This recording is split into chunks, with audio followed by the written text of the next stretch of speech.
now come to order. Please stand for Pledge of Allegiance.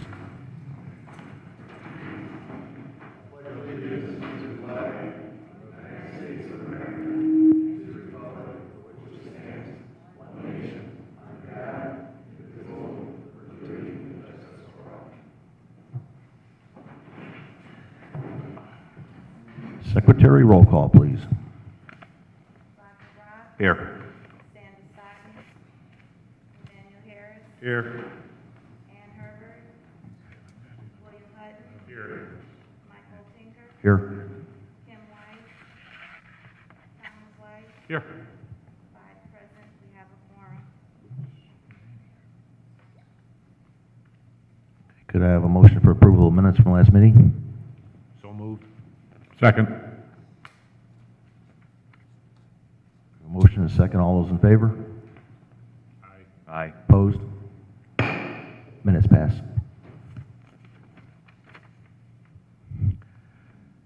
We have no old business. Moving on to new business. We have 2 case numbers CP 14-11A, petition of Vermilion Enterprises LLC for an amendment to a preliminary plan of PUD for Douglas Point and a planned development district ordinance for parcel E located at the northwest corner of Hiles Boulevard and Soul Avenue within the city of Hammond. Then we have CP 14-11B, petition of Vermilion Enterprises LLC for a preliminary development plan for parcel E located at the northwest corner of Hiles Boulevard, Soul Avenue within the city of Hammond.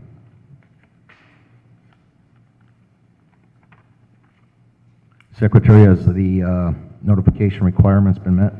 Yes, sir. Okay, I'd like now for the petitioner to come forward and make his or her presentation after stating his or her name, address, and signing in.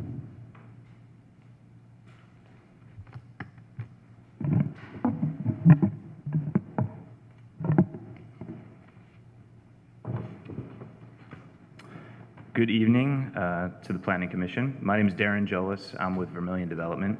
My address is 3317 North Bell Avenue in Chicago, Illinois, 60618. Do you want me to sign this form here? Please. Okay.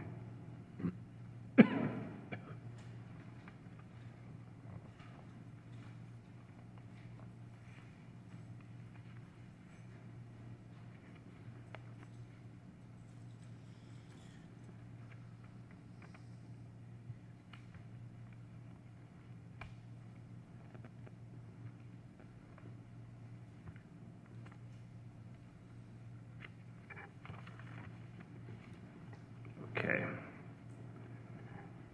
Hope you can read that. It's been a pleasure to work with Brian Poland and the staff here in Hammond, including Councilman Higgs. It's been very helpful in our process tonight. We're here representing a much larger team of architects and contractors and tax credit consultants. But with me tonight is Jerry Finnis of Pathway Senior Living.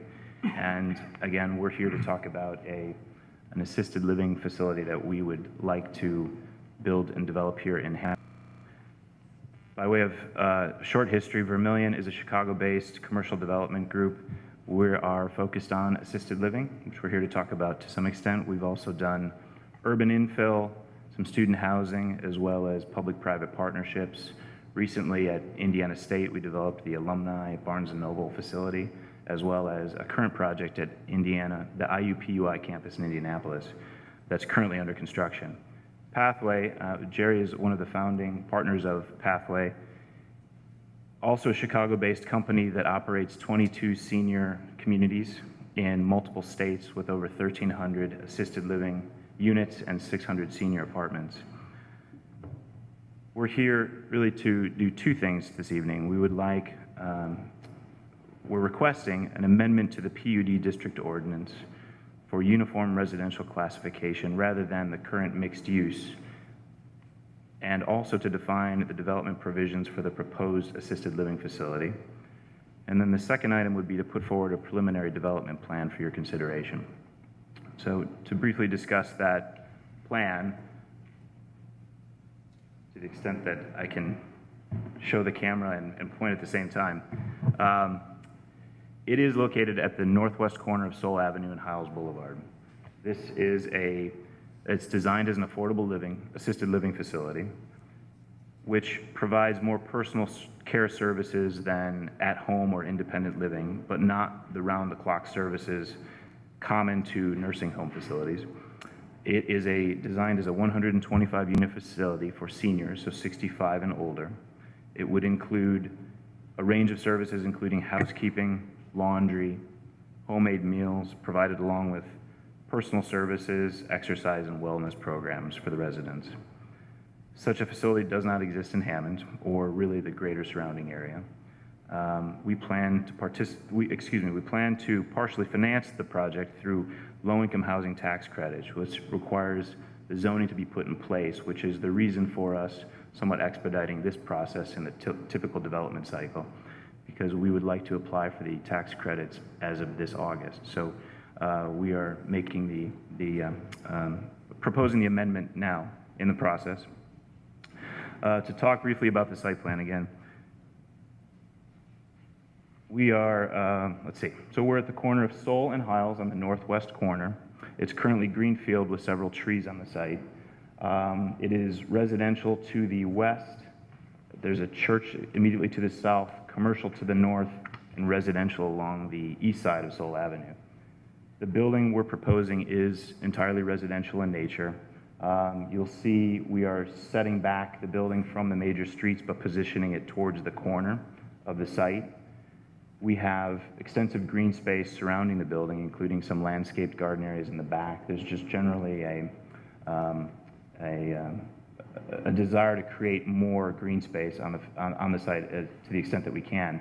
There's parking for staff to the northeast corner, along with visitor parking towards the center of the facility, with the porte cochere and the entrance here towards the center of the building. We're showing extensive sidewalks surrounding the site. We envision incorporating even connectivity to the commercial space to the north. So we see it as a good neighbor. We see it as having a connectivity to the neighborhood and also a softening of the commercial to the residential. So we think all those attributes come together on this site. In terms of the elevation, I just want to talk briefly about the materials.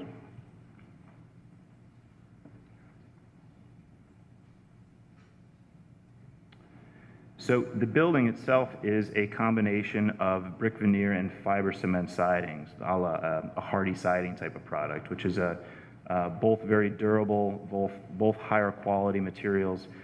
It is a four-sided building, which is important to us. In essence, there is not a backside to this building. So from any viewpoint on any of the elevations, it will look similar, and the materials will not deteriorate at any point in the building. Beyond that, it's a four-story structure. It will be completely housed in terms of all the services within the structure.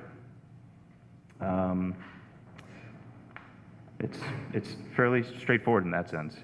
To talk briefly about the schedule, we again mentioned the tax credit application we would like to submit this August, which would lead to roughly a response from IHCDA sometime in the winter months of this year. And with that would release the design process, the bidding process, the permitting process to, with any luck, align for a groundbreaking sometime in summer of next year.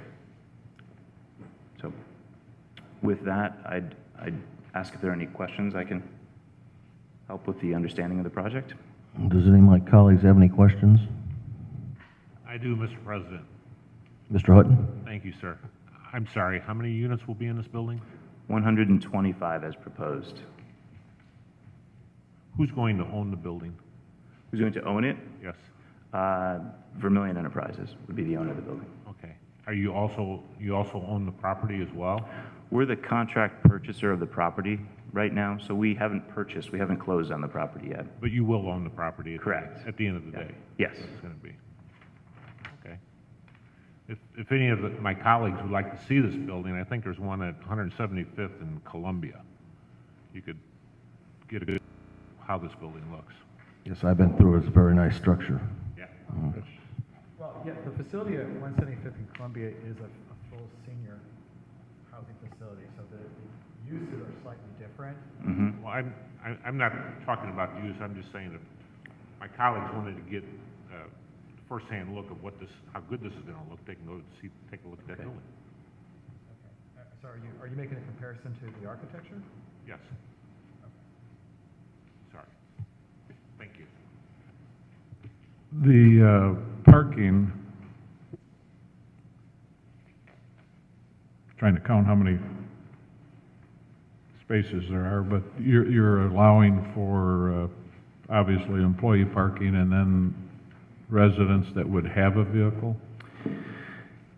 Yeah, and I'll let Jerry speak to this to some extent, but historically speaking, the percentage of residents that own cars and utilize cars are very minimal due to the nature of their level of care needed. I'm not explaining that very well, but so the parking is more contemplated, and you'll see it, the parking that's focused towards the center of the building is contemplated more for visitors. And then the parking towards the northeast corner is staff parking, as we've contemplated it. And you'll also notice off of that Soul Avenue entrance, the services are tucked in the northeast corner as well, the service drives and access.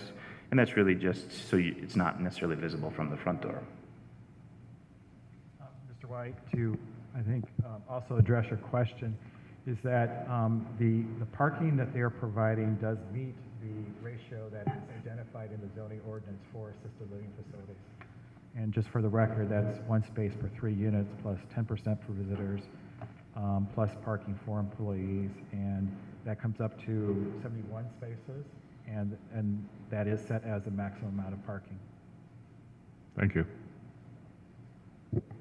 Any other questions from my colleagues? I do have one other question, I'm sorry. When I look at your drawing here, which way is north on this drawing? Yeah, it's a good question. North would be, There, grab the drawing. So Soul Avenue runs north and south well, on the right-hand that's a side. little different. The top would be north, yeah. So this is north. That's up?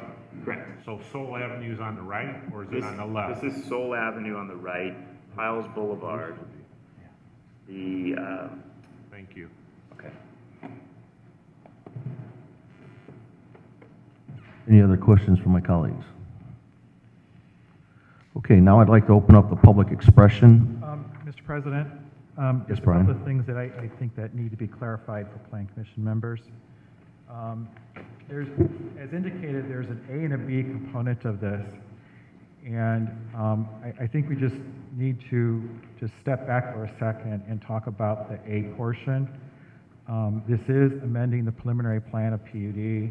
That's a document that was generated in 1991 and 1992. And we're adopting an ordinance, a PUD ordinance, and that is what is setting out the specific zoning provisions for this parcel within the larger PUD. A lot of what Mr. Jolis presented is site plan related and or development plan related, and the important connection is that the text has to match the site plan. And I think just want to make that clear, that is a good portion of what we've been working towards. If this project is a go from his tax credit standpoint and a go from getting the PUD amendment passed through the City Council, Mr. Jolis will have to come back to the Plan Commission for a final development plan review. And so that way we'll be looking at the site plan in greater detail for drainage and engineering purposes, and also, maybe some landscaping issues. So this is meant to be just a preliminary idea of how this development could be laid out.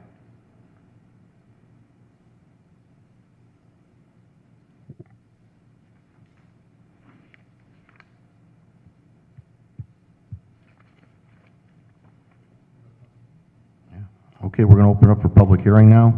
When you folks come up to speak, state your name, address, and please sign in. Thank you. Welcome. So anybody wishing to come up and speak about the project, please come forward.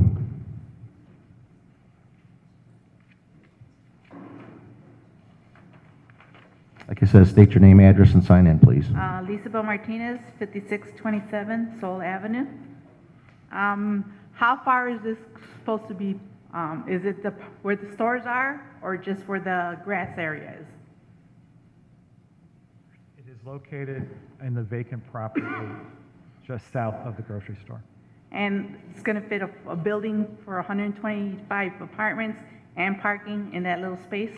Okay, and it's not apartments, it's an assisted living facility, and there's an important distinction there. Okay, but each person's going to have a little apartment. So it's They will on. have, yes, they will have a living dwelling unit, yes. Okay, it doesn't seem feasible that's going to fit.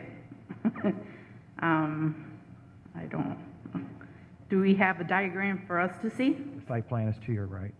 Okay, for, like he had a piece of paper showing the plans to him. How about for us? Well, we have a presentation there. Okay, but the people that are back there can't see, like he had a piece of paper in his hand. We could pass that around, ma'am. All right, I would like to see it. Yeah, pass it around. Let them all see it.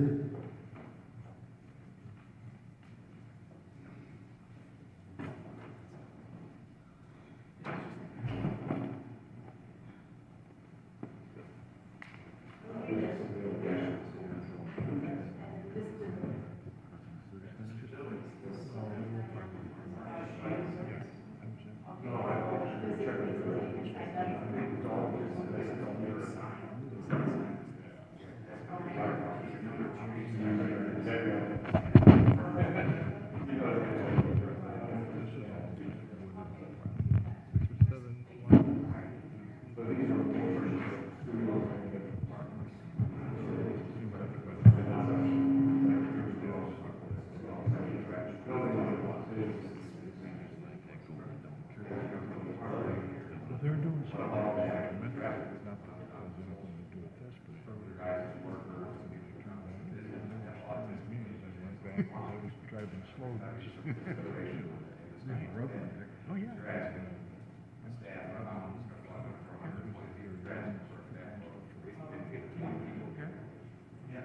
It looked like it was almost gonna be a slide. Mr. Jolis, did you show the site plan to the camera? My It name, says state your name, address, and sign in, please. my name is Anthony Smith, live at 5625 Soul Avenue. My question is I got an autistic son. If they're gonna have all this extra traffic coming up down the street, we don't have enough, the cars are speeding down the street as it is. And, you know, you're gonna add all this extra traffic, Soul Street's not capable of handling all this extra traffic, stoplight wise and stuff like that. You know, I'm looking at safety out for the kids that may not understand about the streets 100%. Okay, that's what public expression's for, to voice your opinion. We appreciate it.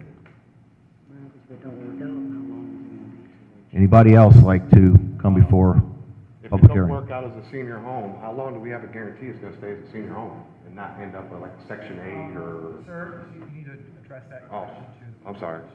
How long is it gonna be guaranteed that it's gonna be a place for senior citizens and don't end up for Section 8 or, homeless people? You know, riffraff and that general thing. Do we have an answer on that? We'll collect all the questions and have them go back through that. Sir, did you sign in? Yes. Okay, all right, thank you. Anybody else like to come before public hearing? Anybody else in the crowd would like to speak? Public hearing is now closed. Mr. Jolis, there were, I think, 2 unanswered questions that I captured. Can you talk about, at least based on what you think the traffic issues may be with that, with what will be generated by your development? Sure, Jerry. Yeah, why don't you put forward an opinion on that. Good evening, Jerry Finnis, Pathway Senior Living, 630 Aberdeen Road, Inverness, Illinois. A community like this doesn't generate nearly the amount of traffic that people might think because of the nature of the operations what goes in there.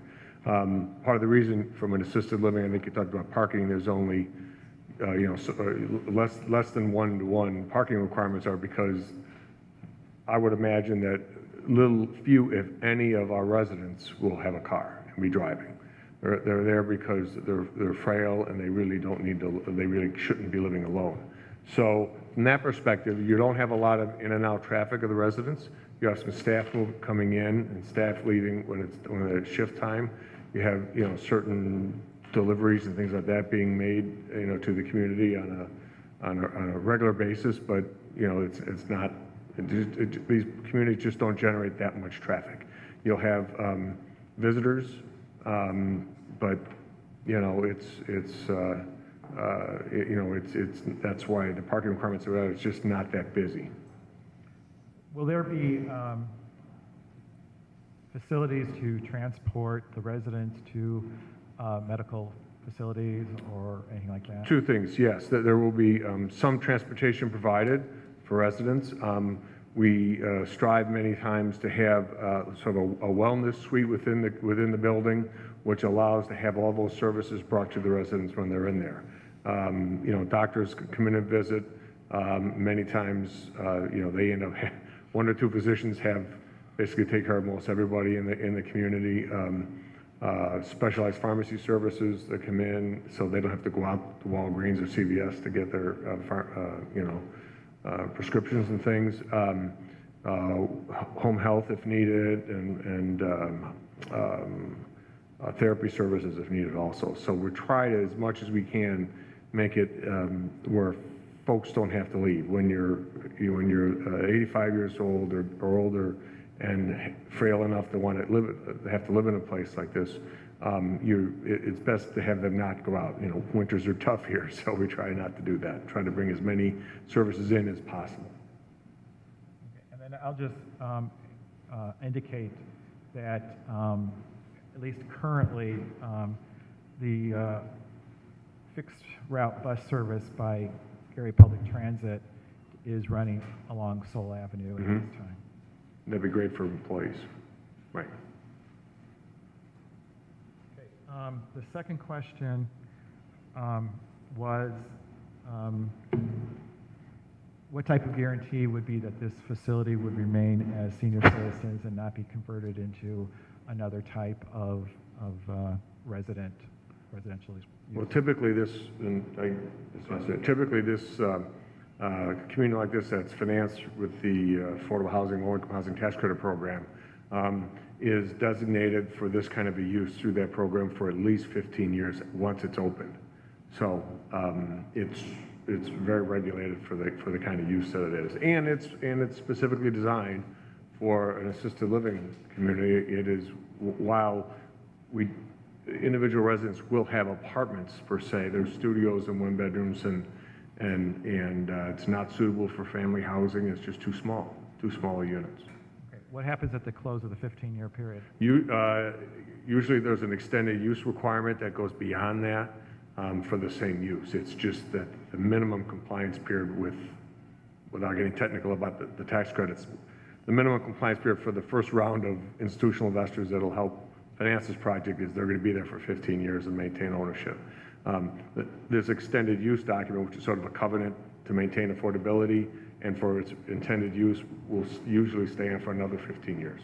Right. And then is there anything unique about the construction and design of the building that is unique or specific to an assisted living facility? All the common areas, the wellness suite, the smaller apartments, smaller kitchens, handicap bathrooms, all those kind of things that are really designed for an elderly population versus family housing or something. So as you said, handicap bathrooms and special design facilities like that. Absolutely, yeah, special design. It doesn't convert to any other use besides senior housing. Without easily. having to do other construction activities. Without having to do significant other construction activities, and then I'm sure It doesn't come back here. Which is a point. This particular question is something that Mr. Jolis and I discussed early on. And for the benefit of all present, it goes back to the PUD ordinance document that has been written. That document has very specific language that this is an assisted living senior project for this, this legal description. And so with that being built into the zoning provisions, if it is contemplated that something is, that the potential of conversion into something else is I can't say eliminated, but is minimized to the greatest extent possible, because if somebody does something that doesn't meet that definition, they would be in violation of the zoning provisions. And then we would have recourse through that type of activity, enforcing the ordinance. Mm-hmm.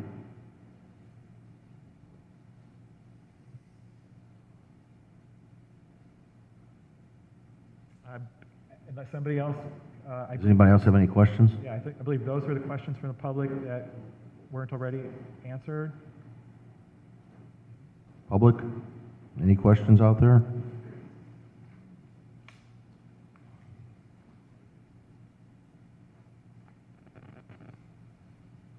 Okay, moving on, the public hearing is now closed.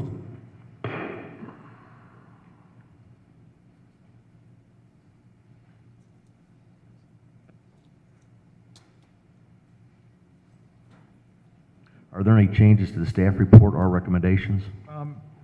I do want to just state some things for the record, just to get back to the clarification of what is being presented to the Plan Commission, and as well as what the actions are that the Plan Commission needs to take. As we've indicated, this is an A part and a B part. A is an amendment to the preliminary plan of PUD and adopting the PUD district ordinance, and B is adopting a preliminary development plan, in essence, the site plan. Just for context purposes, again, Douglas Point planned unit development was established in 1991 and 1992. And the parcel that we're talking about was originally separated into two parcels, an original parcel E and original parcel D. And the parcel D was defined as being a residential use, and parcel E was defined as a commercial use. When the plat was corrected in 1993, those two separate parcels in the first plat were combined into a single parcel.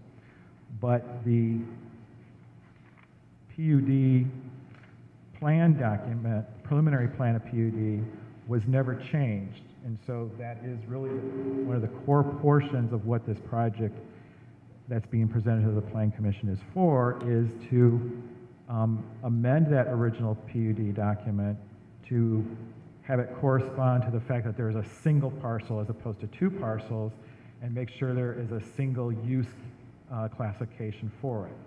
So it's being amended to eliminate the commercial references and for it to be all residential.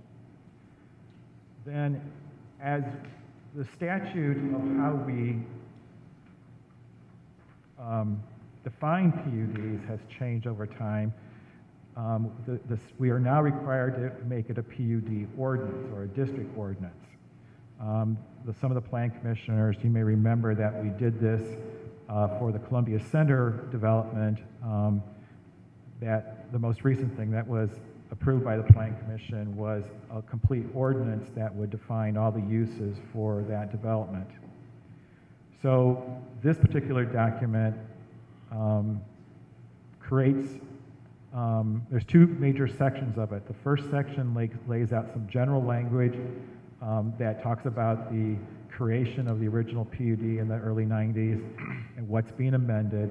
And then the second part of it, which is more of the details or the traditional zoning provisions, and define this as the assisted living facility. Those things combined form Part A of the project. Part B is literally taking those words and creating some type of preliminary site plan. And that was what was presented here with, the location of the building, the where the parking is located, where the landscaping is located. With that, as the ordinance requires, when you're amending the preliminary plan and creating the PUD district ordinance, there are several points that have to be addressed. And my staff report goes into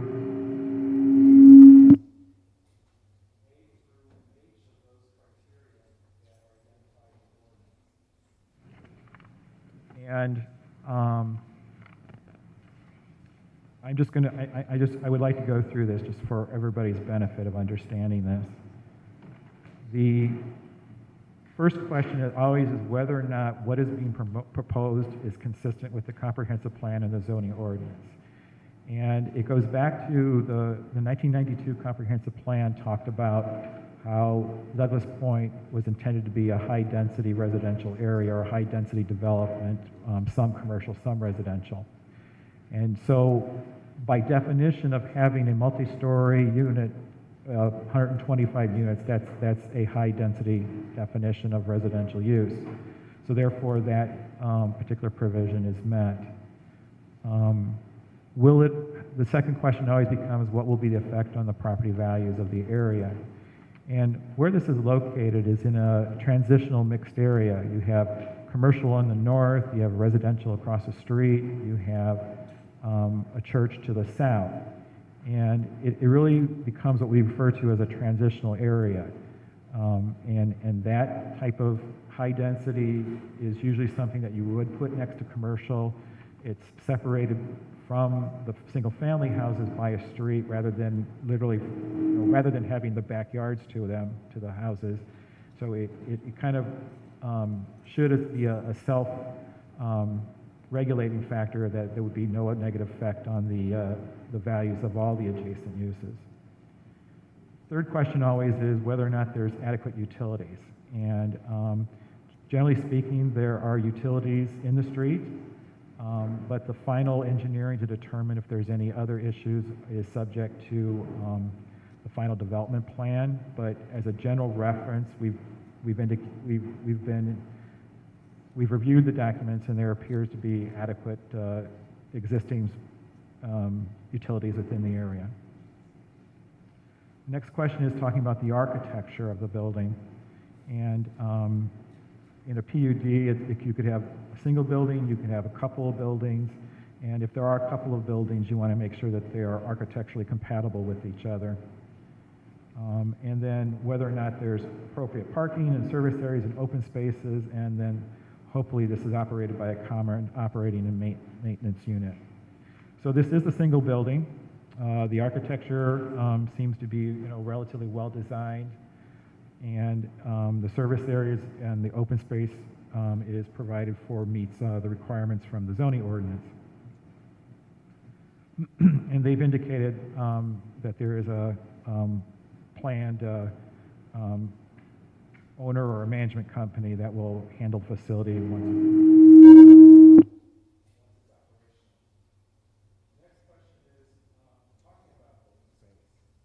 And that's where the development that we've looked at, or the PUD ordinance is based on the R4 requirements, which is high-density residential. And in that high-density residential classification within the zoning ordinance, there is a space or a requirement for a certain amount of square footage for the exterior space. And that's built into the text of the PUD ordinance, as well as provided for by having the open space on the northwest side of the site. The next one doesn't really apply because there's no spacing between the buildings because it's a single building.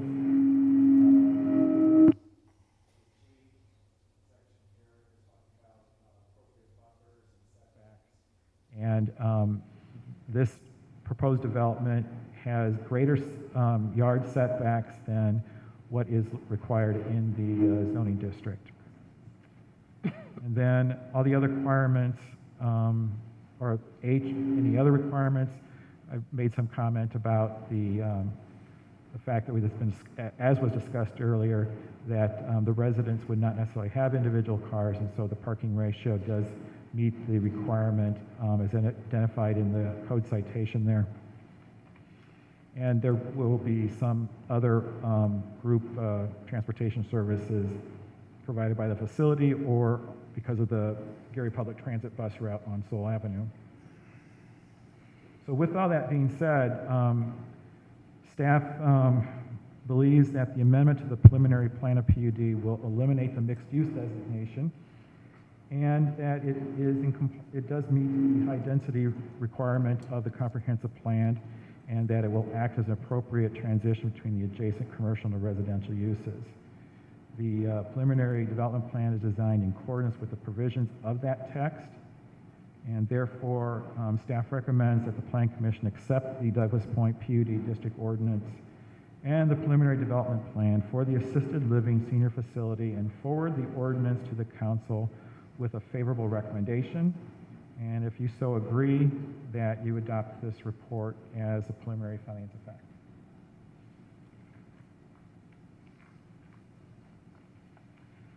So we need a motion for the amendment, correct?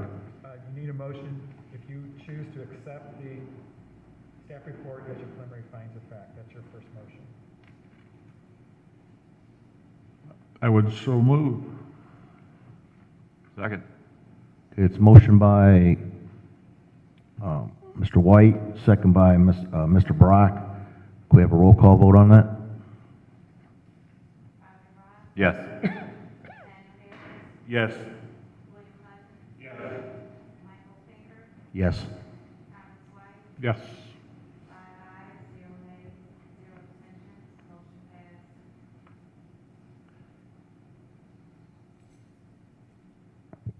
If you so choose, your next motion would be to forward the PUD district ordinance and the amendment to the preliminary plan of PUD and the preliminary development plan to the city council with a favorable recommendation.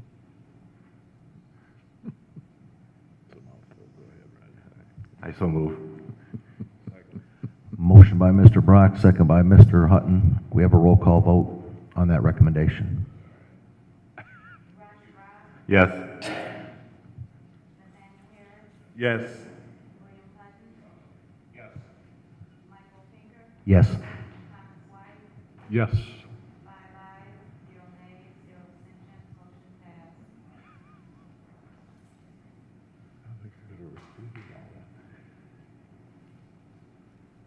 Mr. President, that would conclude the action for this case. Thank you, Mr. Poland. Moving on, do we have any correspondence? No correspondence. Commissioners' comment?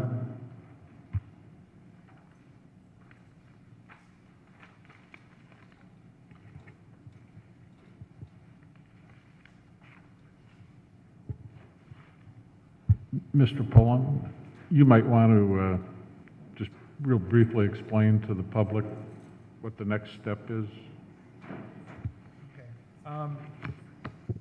The action that was taken tonight was the Plan Commission made a recommendation to the City Council. The City Council has the final determination on whether or not the amendment to the zoning ordinance will be made, amending the preliminary plan of PUD and amending or adopting the text ordinance. So our expectation is that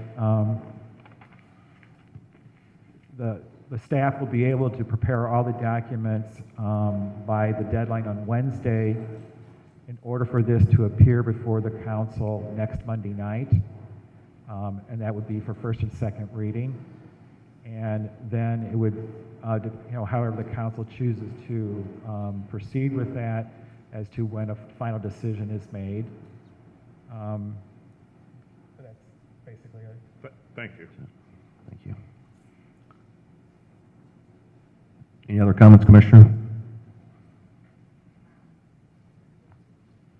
We have any staff comments? The only comment I have is, at this point, I am not expecting us to have an August meeting, but don't schedule too many things just in case something shows up at the last minute. Subject to change. Any public comment?